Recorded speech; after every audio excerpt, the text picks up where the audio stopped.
that allow enough time for everybody to find their spots? We're just the door, but we got I know, we're still learning our way around here. Well, good afternoon, everyone. It is great to see all of you. It is great to be here today. The Lieutenant Governor and I are very excited to be here today to announce our first budget proposal. We're standing here with our team. It is very intentional because nothing gets done without our team. And that is the way it has been in the early days of this administration. It is the way it will be going forward. And so I just want to take a moment to note some really important folks who are here standing alongside the LG and me. First, Secretary Gorkowitz, who we will hear from in just a little bit. Joining him, we have our Transportation Secretary, Gina Fiandaca, Economic Development Secretary, Yvonne Howe, our first in the nation cabinet-level climate chief, Melissa Hoffer, Labor and Workforce Development Secretary, Lauren Jones, Public Safety and Security Secretary, Terrence Reedy, Technology Services and Security Secretary, Jason Snyder, Energy and Environmental Affairs Secretary, Rebecca Tepper, Education Secretary, Patrick Tutwiler, Health and Human Services Secretary, Kate Walsh, and Veteran Service Secretary John Santiago, both freshly sworn in today. We want to thank, in particular, members, though, of Secretary Gorkowitz's team, who have worked incredibly hard. The team out of A&F, Administration and Finance, who have put their all into making our vision for Massachusetts a reality.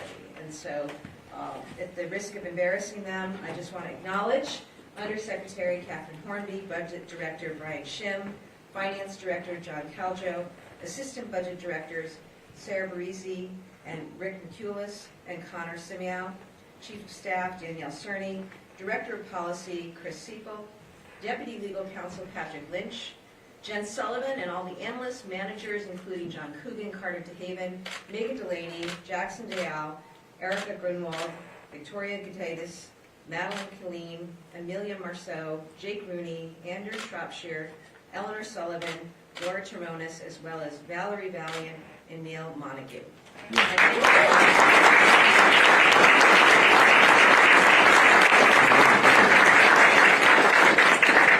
We are grateful to our fabulous A&F team, and we are grateful to all of our leadership here joining us up here because of the work that they do, and more importantly, what they represent. This is an incredible collection of talented individuals who've chosen to give up their time and energy in furtherance of making the state a better place to live for residents everywhere, and so we are grateful to all of them. Today, and I believe it's on its way up, we have filed our first budget. There's a summary that goes with it. It's a little shorter, but it reflects an awful lot of work. It's intentional, I think, in the color you'll see. It's not just money, although it is about the money. It's also about important climate initiatives that we're intending to address through this effort. And so we'll hear more about all of that in just a little bit. But today we wanted to present a budget that will set Massachusetts up for success by lowering costs, growing our economy, and delivering on the promise of our people.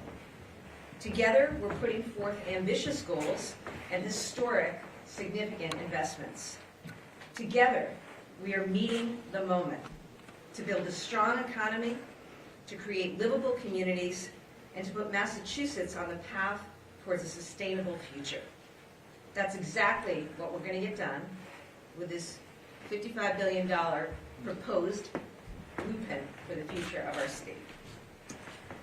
Across Massachusetts, we see the potential, the talent, the assets, from Boston to Springfield, from Provincetown to North Adams, and in every city and town in between.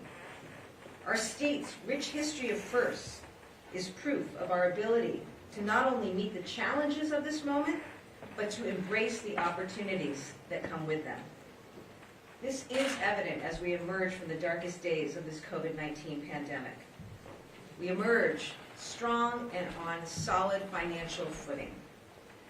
As we become a beacon for reproductive freedom in a post-Roe America, as we turn the climate crisis into a clean energy economy, and as we prove time and time again that our greatest strength is our people.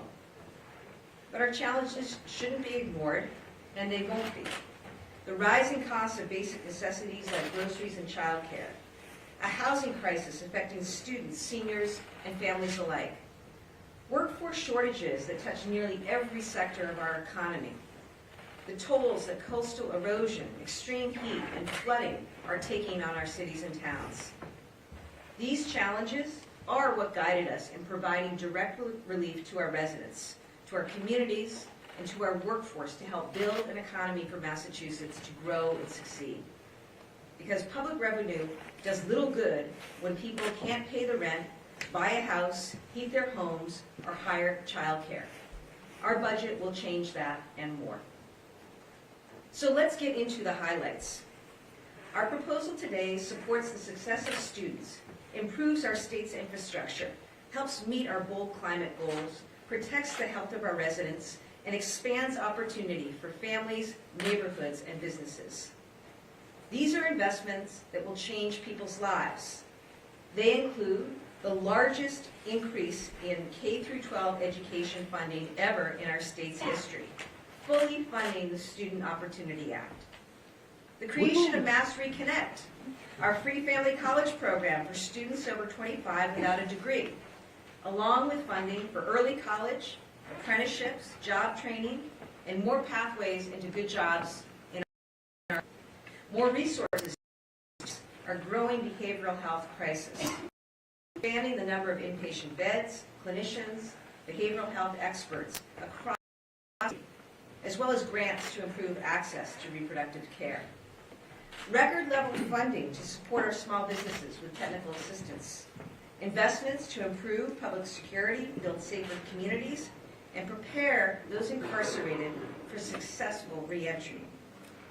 Our brand new Office of Housing and Livable Communities will bring urgency and intentionality to driving up production and driving down costs. Funding for critical benefits, programs, and services for active service members, veterans, and their families will now come through a new cabinet-level secretariat. An unprecedented level of resources to keep us on the cutting edge of clean energy. In doing all of this and more, we're focused on affordability, competitiveness, and equity. Now, nearly 7 million people call Massachusetts home, and we have so many reasons to be proud. Our education system is among the best in the world. We're the epicenter of healthcare, life sciences, research, and technology. We're leading the fight nationally against the climate crisis. And our region boasts natural beauty, historic towns, scenic backroads, and first-rate national parks. Looking ahead, it's on all of us to ensure that Massachusetts be the place for people to live, families to thrive, and businesses to grow. For us, this starts with making Massachusetts more affordable. It means relieving the very real financial burdens placed on our residents who enjoy being here and want to stay here. That's why, alongside this budget, we're also filing a $750 million tax package. It's a package of tax cuts and reforms that will put money back in the pockets of families, parents, seniors, and those struggling with a high cost of housing. It includes a $600 child and family tax credit to help families pay for the basics like groceries and child care. Doubling the senior circuit breaker to help tens of thousands of low-income seniors stay in their homes. And long overdue relief for nearly 900,000 renters. These are just a few things that will make a real difference in people's lives. Affordability is the key to improving quality of life for our residents and the economic growth for our state. That's especially true when it comes to public education and transportation. And for the first time, this budget is now putting forward a proposal to utilize $1 billion in new spending from the Fair Share Amendment. It makes clear a few things. Number one, that these funds will go to the purpose that the voters intended, to promote high-quality public education and to improve our roads, bridges, and public transportation. Today, our budget proposes establishing a new Education and Transportation Fund. This will ensure that the Fair Share Amendment will be used exclusively for education and transportation. It will be protected, it will be transparent. We want to maximize this historic and exciting funding opportunity.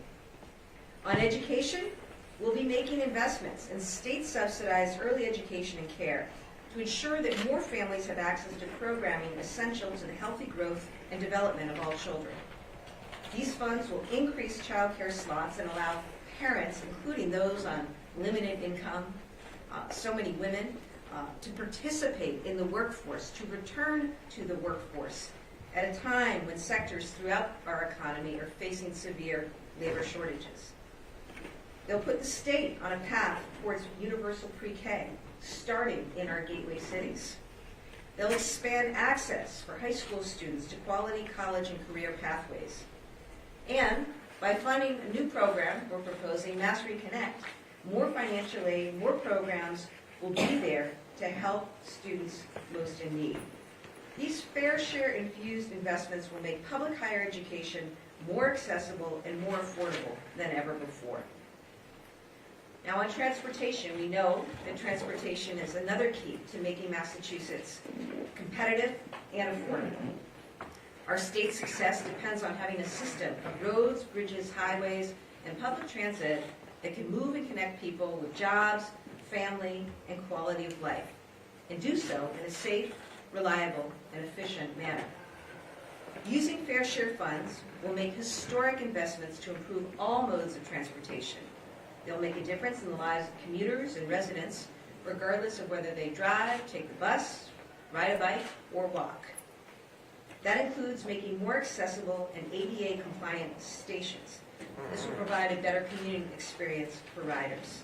Startup costs for a means-tested fare program for thousands of low-income MBTA riders. Strengthening partnerships with cities and towns to develop and implement shovel-ready transportation projects. Significant expansions in critical roadway infrastructure funding to secure more federal dollars, preserve highway bridges, and improve roadside maintenance. Increased regional transit funding to help boost our rural connectivity. And money to move along some really important transportation projects like the West-East Rail, the Red-Blue Connector, and the electrification of our bus fleet, all while making sure that the progress that we make supports our diversity, equity, and environmental goals. Looking to our future, as an administration, we know the effects of climate change. We know that they're one of our greatest challenges. But here's what I want everyone to understand, that while they are challenges, and they are real, this is also the greatest opportunity for our state. We need to meet this moment with aggressiveness, with urgency, and with innovation. And we are capable of doing all three. We need to remind ourselves that this transition to clean energy is fundamentally about people.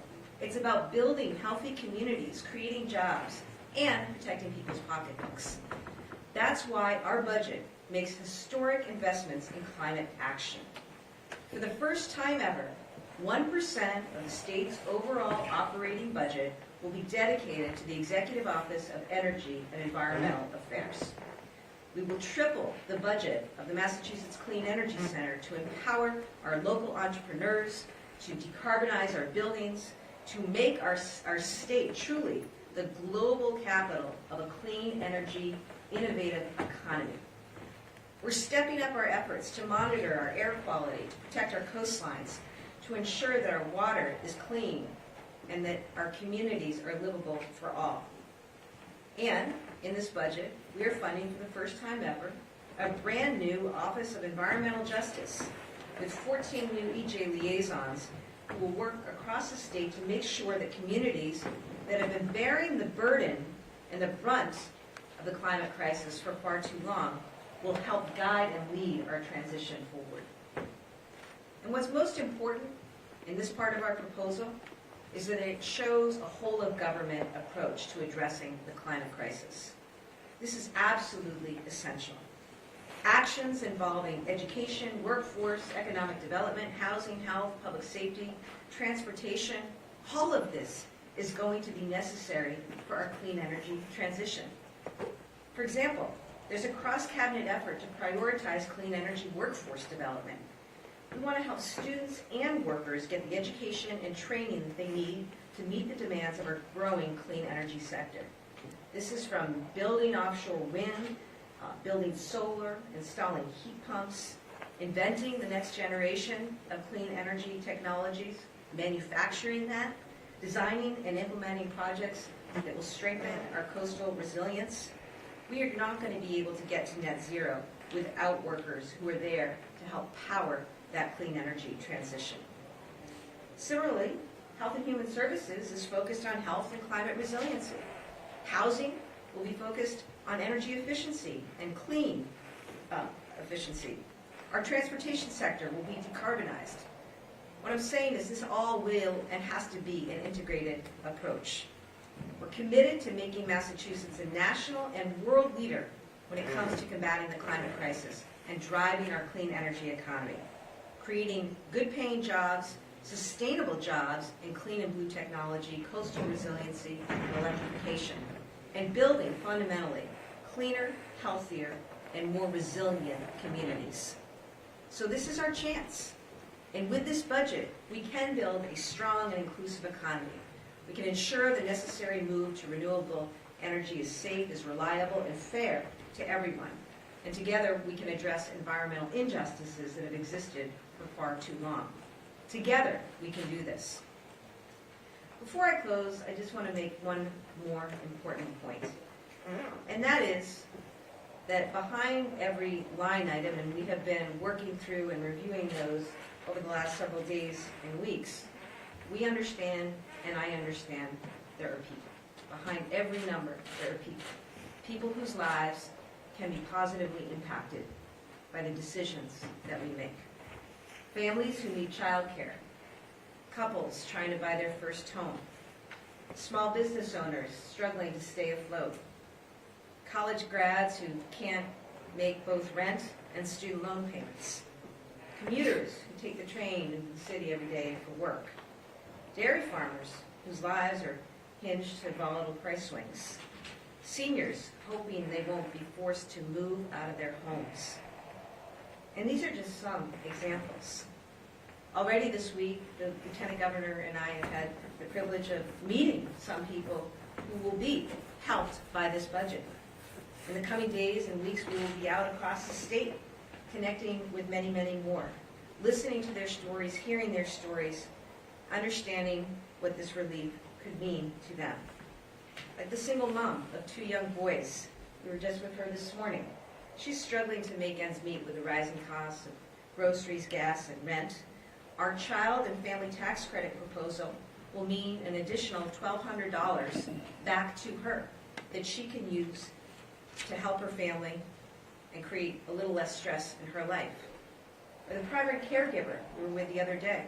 She is an elderly parent who will receive, she will receive an additional $600 a year to help pay for his medicine and his doctor's visits. This is real stuff that will make a difference in people's lives. A student I met today who's been working on completing her community college degree for 2 decades, including while she was suffering from substance use disorder. She dreams of starting a small business with her daughter. And the employee who runs a great manufacturing firm, Life Sciences, nearby in Bedford, who has critical, good-paying jobs that he's ready to fill at his labs, and sees our Mass Reconnect program as an opportunity to do just that. It's these people, and so many more, who this budget has been made for. We want to make the life of every Massachusetts resident better and more affordable. I have said for a long time now that I believe that Massachusetts has the greatest collection of human capital, intellectual capital, business, innovation, know-how, and true resilience. We sit at the intersection of bold solutions and ideas. We've never been afraid to go first and to lead, including in challenging times. And I think that's what we want people to know. We worked hard to craft a budget that we believe meets the moment that we're in, that helps us take on these challenges as opportunities, and will help Massachusetts lead. We look forward to continuing to work closely with our partners in the legislature on our shared goals of delivering relief for the people of this great state. Because when we work together, we can and we will meet this moment. And now I'm going to turn it over to our Lieutenant Governor, Kim Fiscal. Thanks, Governor.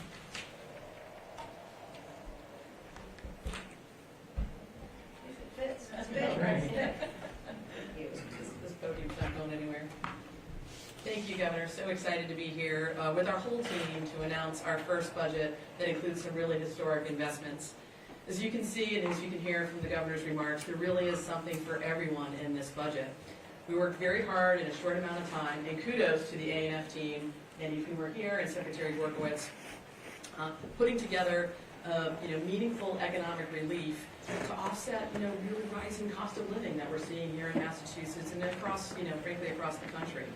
But keeping my municipal hat on, I can't stress enough how much this budget funding will benefit our communities and the people who live in our communities. Our 351 cities and towns play an important role in helping Massachusetts reach its potential, from educating our kids, keeping us safe in our neighborhoods, investing in places where we build vibrant, healthy, livable communities. That's delivered at the local government level. And that's why our budget proposes these historic investments in local aid, really a down payment on the future for our cities and towns, our schools, our kids, and fully funding the Student Opportunity Act. That's $600 million, our largest increase ever for K-12 schools in Massachusetts history. Think about that. Largest increase in some of our youngest residents. In addition to the Chapter 70 and local aid increases, we're also adding funding to better address needs of our rural communities, to help strengthen our partnerships with small towns. We're really trying to be thoughtful about how we roll out resources to meet people where they are on the ground. That's a little different, and we're really proud of that effort. And as well of that investment and so many exciting community investments made in this budget. I'll highlight a few of them. Support for our public libraries, the great equalizer in our communities, by offering ebooks, supporting digital equity, providing accessible programming, regardless of physical or intellectual ability, something our libraries have leaned into. We're going to be a strong partner for that. Creating a live theater tax credit to help with payroll, production, and transportation costs of live theater productions, fostering an important aspect of our cultural landscape and support for the creative economy. That creative economy was hit hard during the pandemic. There was no ability to do business, and yet we know it's key to the vibrancy of our communities. So many people go out to eat before or after, taking in a live show. They needed help, and it's included in this budget. $25 million for food insecurity, for local food economies to flourish. Better connecting our farmers, fishermen, or other local food producers to a strong, resilient food system, all aimed at Massachusetts becoming a food-secure state. We can do that with this budget. We've also proposed significant investments in early ed and care. Investing in quality care for our youngest residents is going to help both those children and our working families, and it remains a critical piece of our administration's strategy to make Massachusetts a more affordable place to live. We know we're a high child care state. This is going to help this budget. Making Massachusetts a more affordable place to live for families. Well, the only way to do that is to tackle child care. Our budget supports subsidized child care for 55,000 eligible children in EEC licensed programs and more child care seats for low-income families who have been on the state's waiting list for far too long. To support that, we're continuing the C3 stabilization grant, something those of us in this building hear a lot about. That's going to prevent child care centers from closing and enable more parents to return to work and more single moms who definitely need that service to get back into a position to help support their family. Our education priorities center around making sure every student, regardless of zip code or background, gets the best educational opportunities possible. This means closing our achievement and opportunity gaps in the K-12 education system. It means supporting the critical educator retention efforts and wraparound services so many of our students and families rely on. It means funding universal mental health screenings and improving that pipeline of early education and K-12 educators with an emphasis on diversity, so each child can see themselves when they walk into their classrooms in the morning. We know that experiential learning is also critical for providing students that real-world, hands-on experience they need to thrive in the workforce. So many of our young people are telling us they want to know that what they're learning today when they walk into their high school or their middle school, and it's connected to the career opportunities they may want to pursue later in life. This budget's going to help do that by proposing nearly $47 million for early college and innovation pathways, a proven concept that's working in a number of communities, a $14.4 million expansion over fiscal year 23's budget. This will expand opportunities for high school students to explore college and career pathways before graduating. In high school, you can earn up to 24 credits. That's a really important tool for families and for students. And we're going to enroll 10,000 students in coursework across industries, including IT, engineering, healthcare, life sciences, and advanced manufacturing. All key sectors right here in Massachusetts that we know, if you're trained, there is a job opportunity for you. We're also proposing a historic funding increase of $370 million over fiscal year 23's budget to expand college affordability, to support our higher ed campuses, and to provide extensive behavioral healthcare services to students in need. Now, I stand here today as a public higher ed grad. Go Vikings. At that time, you could hustle all summer and pay your tuition.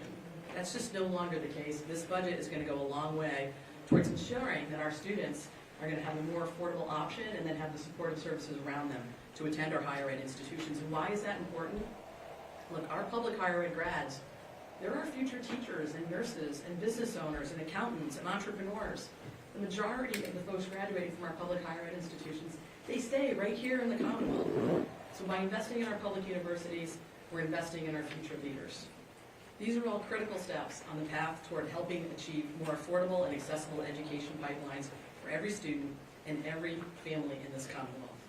That's something we can do with this budget. When it comes to housing, there's no greater priority in this administration and no greater crisis in our state. In every community we're in, we hear about housing. Today, along with our budget, we filed Article 87 legislation to establish an executive office of housing and livable communities that will have a new secretariat focused on housing. Guess we're going to need to make a little bit more room on this stage, or we're going to have to get a bigger stage. The new secretariat will help us focus on the urgent need to build more places to live that are affordable, that are closer to public transit, and that give residents access to jobs and medical care and other needed services. It will prioritize housing as a key driver of economic growth and increase both our focus and resources on housing production and preservation, with equity being a major driver of that work. Housing is not only key to the social determinants of health, but of the educational outcomes of individuals who live and have access to safe and accessible housing, of the economic opportunities they'll be able to pursue. Frankly, just basic, decent quality of life. Our administration knows that. We know we need to take on housing affordability by preserving existing supply, by ramping up production, by tackling homelessness, and by harnessing housing as a tool for economic mobility. One example of that effort in this budget is for our gateway cities, proposing an increase in the annual cap of the Housing Development Incentive Tax Program from $10 million to $50 million in the first year, and then $30 million per year moving forward. It will triple on a regular basis. But to keep up with that backlog, we're going from $10 million to $50 million. We know there are projects that are in the ready, in that pipeline, can start, but they need these tax credits to close the gap of rising inflation, increased housing costs moving forward. We're going to unlock more market rate and community housing in our gateway cities with this tool. It's one of the biggest things I hear from my colleagues, and I know it's an effort that will be utilized as soon as it's available. We're going to be working closely with all of our local leaders and community members to figure out ways that we can overcome the current barriers to housing and to produce more of it and better understand what resources are needed at the local level by our cities and towns to increase that supply of housing, and then try and do everything we can to deliver it. We are an ecosystem. If one community is saying no to housing, it has impacts across our region. So we're going to have to work on this together. We all rely on people who need to be housed in our Commonwealth. We want to stand up for those voices and put ourselves in a position to partner in this effort. And in closing, when Governor-elect Healey, Governor-elect, that's an oldie. When Governor Healey and I say we're teammates, we really mean it. I feel fortunate to be her partner as we do this work. I think all of us do. We think we have an incredible team of secretaries, and together we're working on some of the most pressing issues facing our Commonwealth. And frankly, I think we're grateful to be in this position to help, to lead and to work together as a team on these challenges. It's not lost on us that this incredible honor comes with it a deep responsibility. And with the filing of today's budget, I believe this is an incredible start to that work. We look forward to the conversations ahead with our legislative leaders, and are really grateful to be in a position to try and tackle these challenges in a meaningful way. Thanks to the whole team for all the work they've done to get us to this point, and we're looking forward to discussions as we move forward. Thank you, LG. Mr. Secretary?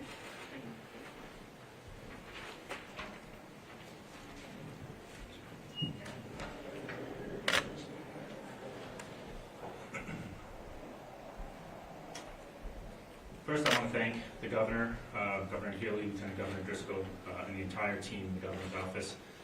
They've been hands-on in crafting this budget and have been a tremendous partner in helping me and my team get this new administration to its first big milestone. I also want to thank my colleagues in the Cabinet and their staffs. They have been working with us every step of the way, and I really appreciate how quickly we've become fast friends. I especially want to thank my team at A&F, especially our budget team, led by Assistant Secretary for Budget, Brand Shim, who has really leaned in to make this all possible, and I thank you all so very much. Both the Lieutenant Governor and Governor have already introduced many of the historic investments we are proposing in this budget, so I'd like to focus a little bit more on the architecture and the mechanics while highlighting some additional funding that I think you should all be aware of. We are addressing our challenges here in the Commonwealth head-on through targeted investments that drive affordability, equity, and competitiveness. We are doing so with a few guiding principles in mind. Throughout the FY24 budget planning, the administration has relied on core guiding principles to ensure our resources are strategically deployed. One, investing in long-term success by keeping long-term impacts and system transformation in mind. Maximizing available investments by considering our complete toolbox of funding sources and vehicles, including the budget, capital plan, supplemental budgets, Article 87 reorganization. Striving for transparency through easy-to-understand budget documents for public, including budget briefs, that describe our investments in detail, and other supplemental materials that help with the budgeting context. To that end, we are filing the following three pieces of legislation today, as the Governor mentioned, the fiscal year 24 budget, a tax relief package, which we spent this past week rolling out and talking to many of you about, and the Article 87 reorganization, elevating our Department of Housing and Development to Housing Secretariat. Also in the coming days, we'll be filing a supplemental budget making key one-time investments, providing transitional funding for COVID area programs, and funding more core programs that will have runout dates prior to the end of the fiscal year. The FY24 budget invests $55.5 billion, a 4.1% increase over fiscal year 23, and represents a balanced, fiscally responsible spending plan for the next fiscal year. The budget includes $3.3 billion in new revenue spending and investments made possible by a reduction of nearly $1.1 billion of one-time transfers that were made in fiscal year 23.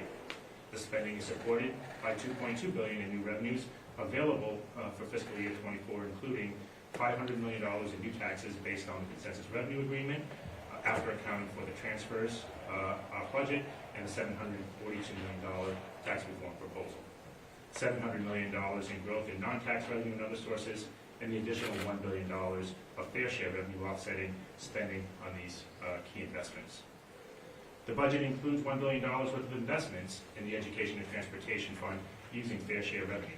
These investments include $510 million in education, $100 million to help stabilize the early education and care system, $25 million for increased child care slots for income-eligible families, $15 million investment that will put Commonwealth on a path to universal pre-K starting in gateway cities, totaling $30 million, $10 million to expand access for high school students to high-quality college and career pathways, $360 million more in affordable public higher education through Mass Reconnect, financial aid expansion, and tuition and fee stabilizers.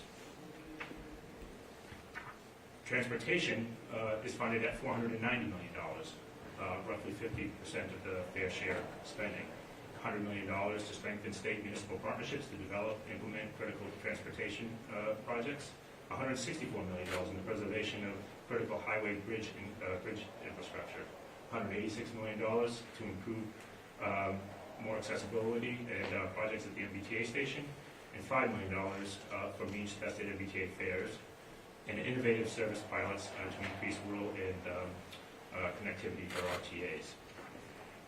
Our House 1 recommendation also establishes appropriate safeguards and mechanisms to ensure accurate tracking and protections from volatile revenue shifts, including establishing the Education and Transportation Fund, a separate fund for the fair share revenues restricted only for spending on education and transportation. The fund will not revert to the general fund, and at the end of the year, a fiscal year, will not be part of consolidated net surplus. Establishing a required minimum fund balance, only to be used in the event of significant revenue declines and to preserve programs and base services. The required balance will set a one-third annual recurring, be set at one-third of the annual recurring spending.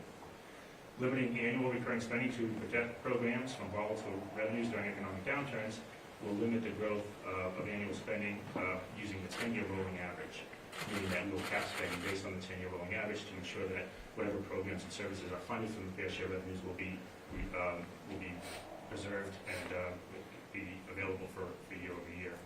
Revenues over the annual cap will be available for the same purposes, education and transportation, and will be spent on one-time investments.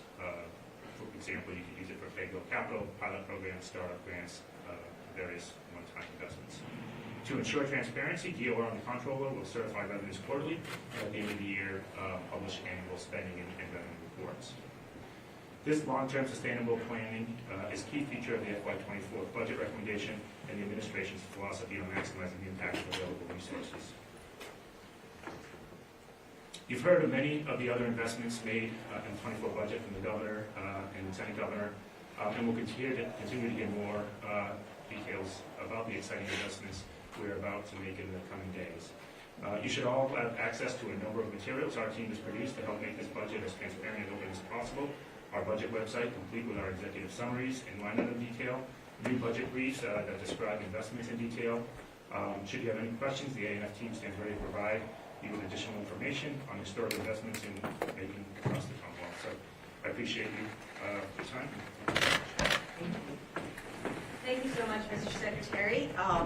At this time, we're happy to take questions, and again, grateful to our team and secretaries. You can feel free to step down. That's great. Great. Governor? You should have water for, it's warm in here, huh? Is it always this warm in this room? Really? All right, we gotta, well, I understand the lights, but we gotta, I don't know. Poor guys in the cameras, hang in there. I know I'm okay, but see if David's what's that? Put it on the line under the budget. Very a lot. Great, thank you very much. Yes, I have a question on the fair share spending. Obviously, I realize that you guys have put in more spending through K-12 through Chapter 7, but you came to the decision to do, I think it's just $10 million for K-12 among the billion. Given sort of the focus has been on schools, which is not just K-12, but how you landed on that amount through fair share just for K-12. Well, I guess, let me say a few things, and then invite, of course, Secretary Workforce to speak. But I think, Matt, look, our approach has been a holistic approach. We're filing multiple things today. We've already filed some things. So we don't look at one particular thing on its own. We look at the entire package. And when it comes to the budget itself, we made a point of fully funding the Student Opportunity Act. We have made historic, larger than ever, investments through the budget in K-12 education. There's a lot there. In addition, we have this other revenue source now of the Fair Share Amendment. And I think what we heard loud and clear is that the voters and folks out there want to make sure that that money is set aside, is to be used exclusively for education and transportation, that there would be transparency and accountability about that. That revenue does afford us to make additional investments in K-12 education, as well as really important investments that we need to make in early education, in childcare, as well as public higher ed education. So, that's how we saw it. I don't know, Mr. Secretary, if there's anything further. No, I think you said it well. I would just point out that when you look at the significant increases in education that are paid for in the general fund, we felt that investments in EEC and higher ed were appropriate for fair share given the fact that they were new and typically considered expansion. The Student Opportunity Act, $585 million that we're investing is, it's been phased in over 7 years, and so there's been a pattern of funding those increases through general fund dollars, and I think one could, see that trying to shift that over and fund those increases to fair share could be potentially seen as supplanting, and so we try to preserve those K-12 programs that have been historically funded on the general fund, preserving the money in the fair share for new expansions and new investments, which is why the $10 million on early college and pathways is in the fair share. That's a program that has ramped up substantially this year. It's relatively new in terms of its funding. It certainly has been around for a couple of years, but only recently has it been ramped up, and so it's considered, from our perspective, to be a bit new and expansive, and that's why we included it there. There hasn't been such investments in EDC and in higher ed, and so we felt it was important to get their investments made, and the fair share funding was an opportunity to do so. Thank you, and look, we sort of styled the theme of this budget, meeting the moment, and we know the moment presents challenges, the moment presents opportunities. Among Massachusetts' other firsts, we're home to the first public school in the country, also the first public library, which is also why we wanted to make sure our libraries get the funding that they needed. But this is something that the LG and I take really, really seriously. K through 12 education, public education, and also we recognize that there are other needs out there. Childcare costs were among the highest in the nation, and it's really holding too many people, too many families back.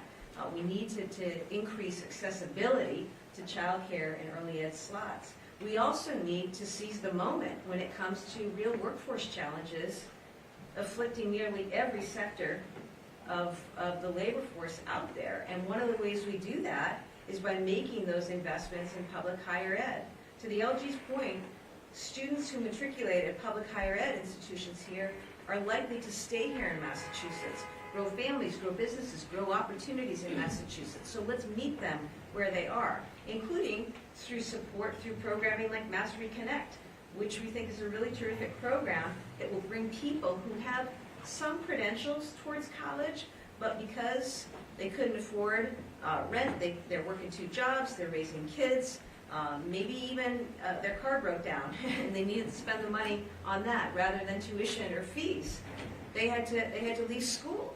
This program brings these adults back into workforce training opportunities and represents, I think, the kind of intentionality that we need when it comes to addressing education across the board. Governor, on the supplemental side, the legislature is considering $130 million in additional funding for the COVID area expansion of the SNAP benefits that run out tomorrow. And you're proposing sort of 40% of that to help people for another 3 months.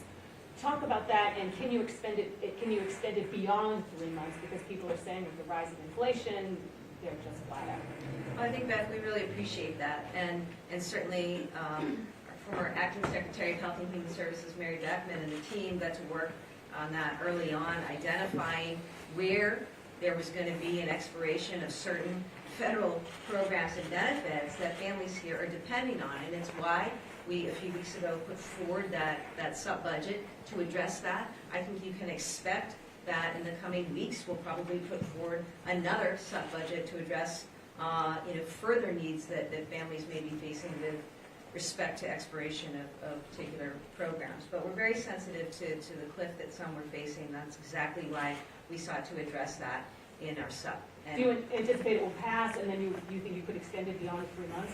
I certainly hope it will pass, and we've had productive conversations with the legislature, and think that all of us who serve, whether you're wearing the hats that we wear, or whether you're elected to serve and represent your city, your town, or your district, understand the needs and challenges facing residents out there, and those are certainly among them.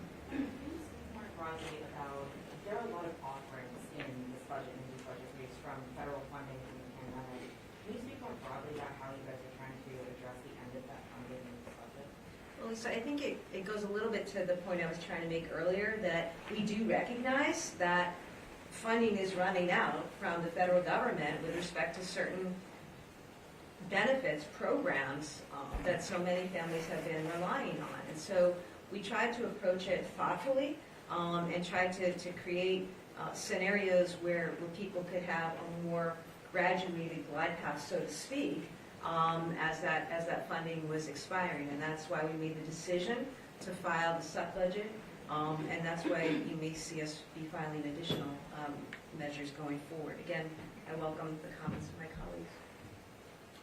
No, I think you summarized it well. I think the sub-budget will look at some of those COVID-era programs and, certainly recognize that there is a need to have a gradual ramp down of some of those one-time fundings. It is a reality that the FY23 budget has a lot of spending in it that is built up because of some of the availability of those one-time dollars.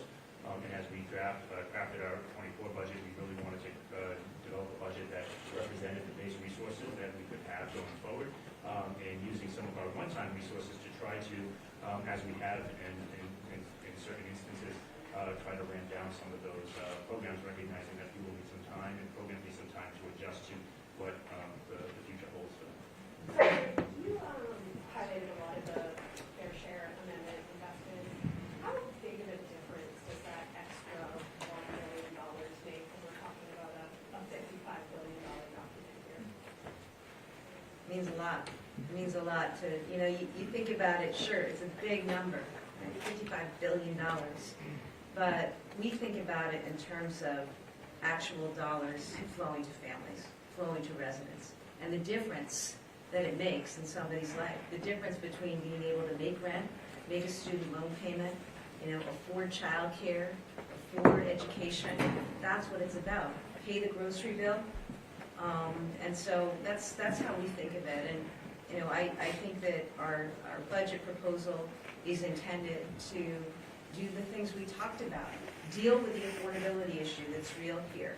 Deal with our competitiveness and situating us to be as competitive as we can be as a state. And centering equity across the board.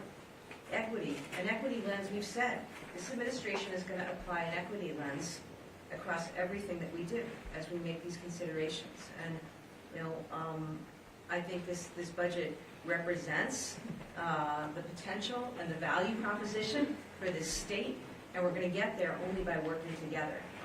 And so I'm really pleased with what we were able to come up with, and grateful to the team. And LG, do you want to add anything more on that? Other than, I think that when you think about $1 billion in the context of the $55 billion budget, it may sound like it's not as substantial as it really is. When you put $1 billion towards early ed and transportation needs on top of what we're already spending, it's pretty significant. And so I think we're grateful to be in a position to be able to make investments that are not only going to help now, but will also lead towards longer-term economic prosperity. You can have childcare for working families. You can support public higher ed access. If you can make it easier for people to get to work, that's not only a quality of life impact now, but you're leading towards some longer-term economic prosperity. So that's what $1 billion can do. I wanted to ask about the funding for Max. Sorry, Sam. I wanted to ask about the funding for Max Health. The budget kind of factors in about 300,000 people needing to work on rediscriminate. The funding for Max Health, how did you guys get to that number? So what did you say about the 300,000 people getting off the plan? Yeah, no, absolutely. And I welcome Secretary Borkowitz with more details on that. But look, we know what we're facing right now this spring with redetermination. We know the work that we need to do, and I know that Secretary Walsh and the team is very focused on that, working with other secretaries, by the way, so that we have as smooth a transition as possible as we move through redetermination. And so I think those numbers reflect our best educated estimate of what is necessary and appropriate to meet this moment and the needs of folks who have been accessing Mass Health. I think the governor actually said it exactly right. I don't think I have anything to add to it. This is not sort of anybody who's eligible for the program. We're trying to maintain in the program. The numbers are projections. They're our best guess at this time, but the administration's been working very closely with Mass Health on the process for the redetermination, and the numbers reflect that reality. Governor, there seems to be some pretty significant Just one second, I think I promised. Can you build on your comments about equity and how your budget builds upon the notion of regional equity and also your integration plan to further the funding for each area? Oh, we can talk a lot about this. I'll say some things, and the LG will definitely support an ad, because I'll forget any number of things. But equity, for the first time ever, we're going to have an Office of Environmental Justice. We're going to have 14 people who are working across the Commonwealth, focused on issues of environmental injustice in their community and how we can address it and move forward. We're going to have funding for rural economies, places that for too long have felt and have been left behind. This does get to transportation and West-East Rail. I said that for you. East-West Rail. West-East Rail. But all of the above. And regional transit authorities too, right? Because the modes of transportation vary across this state. And, these are just some of the ways we think about equity. We think about childcare. The number of people who are working in childcare, disproportionately women, disproportionately people of color. How do we support them? Well, we take a little bit of that fair share money and we create funding for more slots, which, by the way, is also going to help families disproportionately lower income, disproportionately of color, access needed childcare. Mass Reconnect. 1.8 million residents in the state are eligible for that program, if you can believe it. 700,000 of those already have a little bit of schooling towards a degree, towards a credential. We just got to get them back on that path. And you can imagine, disproportionately lower income, immigrant, first in their family to go to college. These are the ways we think about equity. Reproductive care. This is 25 million in this budget? 26, even more. Because we care about equity. Today's the first day of Women's History Month. You better believe that this administration was going to make sure that we're doing everything we can to address issues of gender inequities that persist, including making sure that women have access to the care that they need. And I think across the board, you're going to see a lens. All the secretaries know this. It's in part why they signed up to do this, because we believe we have an opportunity to do things differently. And I think significantly it starts with what we say in our budget and what we stand behind and what we prioritize and who that's meant to help, right? We know, and I understand, though I'm new, this is just the start of that conversation, and we look forward to the dialogue that we'll have with our legislative colleagues. But that's how we see this. Maybe just on the regional equity piece, because I think that's important. We do have funding for East-West Rail built in, but more importantly, there's been a lot of groundwork from our rural communities agenda. Representative Blais, Senator Comerford, former Senator Hines. We've really embraced making sure as we think about the programs and policies that operate, that we're not just looking at them through that same lens. So you'll see additional funding for regional transportation, something that disproportionately impacts school districts in the western part of the state. You'll see things like the live theater tax credit that originally I think may have just included sort of a more of a Boston focus that's now available for a larger geography. We've tapped into the RTAs to make sure we're allowing for some innovation, just how we typically would do per capita funding. Doesn't work for so many of our smaller districts and areas that the geography and the neighborhoods look different and the places people need to go are different. And that's just the beginning of it. I think we really want to embrace a strong rural communities agenda that's not just Western Mass, there are rural communities in the Cape as well, with a recognition that one size does not fit all. So we have dollars and we have opportunities to work in closer partnership with many of these smaller towns to make sure they're engaging in some of the activities that can help them. Even technical assistance, the community compacts, we've enhanced that funding. A lot of that is geared towards thinking beyond just Greater Boston. The HDIP funding, which, as we said, we're increasing from 10 million to 50 million, that is going to help a tremendous amount of housing growth in gateway cities, particularly the gateway cities outside of Greater Boston, where you cannot make the cost of the properties, the cost of new housing, pencil out. They really need these HDIP tax credits to be able to develop market rate housing in their downtowns and to create community housing within those spaces as well. That's going to be significant increases for places like Holyoke and Pittsfield that have ability to build housing but don't necessarily have the private sector incentivized to do that because it just doesn't pencil out. So it's exciting times from my mind for rural communities. We're very personally invested in making sure that we're thinking about resource allocation in a way that benefits the entire Commonwealth. Tourism, we've got enhanced funding for tourism. There's a large part of the Western economy that we think can benefit from enhanced tourism funding. If you've been to Springfield, the amazing museum campuses, and not just the Basketball Hall of Fame, although we are fans of that, there's an ability to help the Western Mass economy in a greater way in some of these areas around tourism and hospitality. Those are just some examples, but we're pretty bullish on it. Dora, can you speak a little bit about your approach to MBTA hiring? I think in your inaugural address you said you were going to fund the hiring of 1,000 workers. Now it's fund new hiring and training supports for 1,000 workers. What's the shift there? Well, the shift is there was one time allotment of money towards the hiring already of 1,000 workers. So, the good news is that is already part of what DOT has within its disposal. We are focused on new money, though, that will go more on the recruitment side. I mean, this is just so important. A reason that the LG and I were out at the garage yesterday, we wanted to thank the workers and also showcase what they do and the careers available through our Department of Transportation. And so that is going to require a particular singular focus to recruit for the T, a range of positions, and that's what the new money is going to be for. I did promise him. Real quick, there seemed to be some pretty quick media backlash to tax cuts. Rayville, Massachusetts described the estate tax and short-term capital gains cuts as incredibly regressive, especially on the heels of the passage of the Fair Share Amendment. Can you speak to those people who have concerns that you're perhaps providing tax cuts to rich people when the state needs those people to step up? Well, absolutely.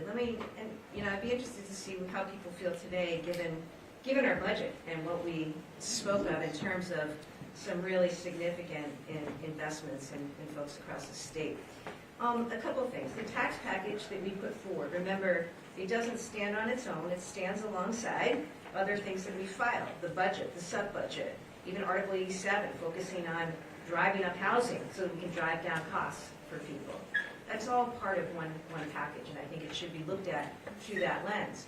When it comes to the actual tax package, $750 million, I think more than two-thirds of that, $560 million of that almost, is specifically putting money back in the pockets of folks who are most vulnerable through our child and family tax credit, right? Through our doubling of the circuit breaker for seniors, for assistance for renters. There's a lot of really good, important, meaningful things in that. And so we encourage people to focus on the affordability that we created through that proposed package. We also putting money back in people's pockets has a stimulant effect. But the focus is on affordability, right? And more than two-thirds of those tax cuts are going to help those in a very progressive way. And that doesn't even take into account the $50 million on top of that of tax credits to support the HDIP program, which, as the LG just said, is going to grow housing, including market rate housing, in gateway cities. Really, really important. So that's part of it. Again, we look forward to further discussion on this. We took a careful look at what it was going to mean in terms of our proposals, both with respect to the estate tax and short-term capital gains. And I think, as many of us know, if you're fortunate to own a home here in Massachusetts, the value is only appreciated. And there are so many people who've lived in homes for so long where just the equity there, the value of their homes has gone way up, so that we just didn't feel like $1 million for an estate tax just doesn't cut it anymore. And we also have to address in that the reality that Massachusetts is an outlier compared to other states. And you guys know me, I'm a competitor. I want Massachusetts soaring. I want our families soaring. I want opportunities for folks, particularly those who've been left out for far too long. And, we have to address the fact that we're 1 in 12 states that even has an estate tax. And what we propose today has an ability to cover more people who we think are like those I'm talking about. Seniors who are sitting on homes right now where values have just appreciated, and they're going to make a call right now as to what they're going to do. And so we thought that was appropriate. But, really excited about what our tax credits as a package and tax relief affords for so many families desperately needing help right now across the state. Outside section of the budget on considering food costs for visitors. Two people on that. I'm going to honor Jillian. I'll take you, and then I'll take you, and then we are going to go, and you can follow up with the team. How's that? What's the question? On food cost for visitors, what do you think about it? There's not disagreement between the previous government and the legislature on issue. Question about the 20 million. Well, 20 million is what was set aside already, and so our view was we ought to use that. It's already been set aside for this program, which is to provide free, no-cost calls to those who are incarcerated. And formally, as Attorney General, I supported this because I understand the importance of helping build those connections between those who are incarcerated and family, particularly on the outside.